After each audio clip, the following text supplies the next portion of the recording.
So earlier today, I found a feature in Garmin Pilot that I wasn't expecting to be there. I recently switched from ForeFlight to Garmin Pilot, and I didn't do this because I'm getting sponsored by Garmin Pilot or anything like that. Although, hey Garmin, I'm open.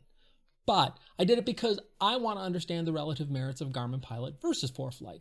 And I couldn't do it just by testing it. I needed to do it by depending on it. So I let my ForeFlight subscription lapse, and I'm going to spend the next year figuring out what I think about it.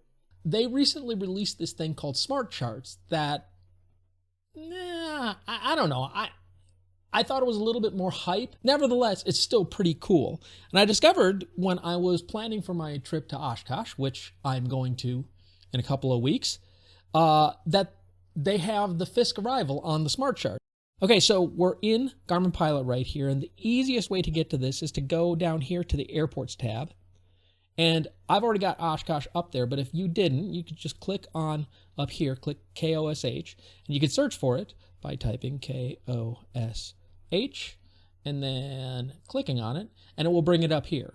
Now normally it'll bring it up first in the info tab, but slide over to the charts tab, and the first thing you see is this guy here is the Airventure 2025 notice. If you click on it, it's just a PDF file that you can take your pencil, edit there, and mark up as however you want. I have noticed a couple of odd things with this implementation though, and that it's suddenly, it just occasionally just stops letting me page to the next page.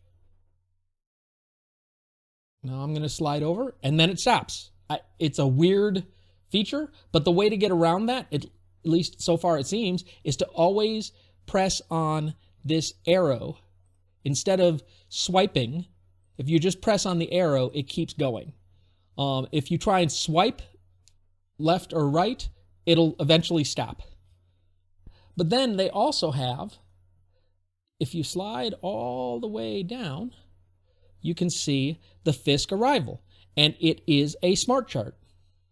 And so this is how it comes up by default with the transition set to all and runway set to all. But just like every other smart chart, you can specify. Let's say that you listen to the ATIS and they say, hey, we're starting at Green Lake. So let's click on the transition and we're going to do the Green Lake transition. And then it gets a little bit smaller. It gets a little bit more appropriate for what you want to do.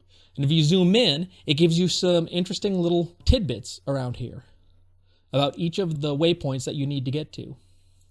And then if you choose a runway, we zoom in here and we see as we get to FISK, they're going to give us two directions. Now let's choose the runway. Let's say they're landing runway 18 today. Now it's going to tell you, remain north of the microwave tower. And it gives you this. Now you're going to have to read the notice and still get all of the rest of the details for this. If you go into the routes tab, this is customized for what you chose. So if we change this to, say, Endeavor Bridge, it will change the instructions.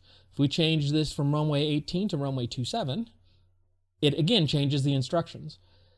It also has the COM numbers that you need to use to connect. Here's the ATIS and here's the approach. They do not have the tower ports, but they do have it in here. So Oshkosh Tower North, landing 927 is going to be 118.5. If we switch this to runway 36, it will say 126.6. We switch this to runway 18, should still be 126.6. Anyway, I think it's pretty cool. I think it's a pretty decent piece of information to boil down and minimize the amount of stuff that you have to keep track of on the approach. So I think this is a pretty nice feature. Way to go, Garmin Pilot. I like it. I'm hopeful that it's going to be helpful to me as I fly the FISK Approach for the very first time. And hopefully I'll get to see some of you there too. And if you do go, fly safe. See you there.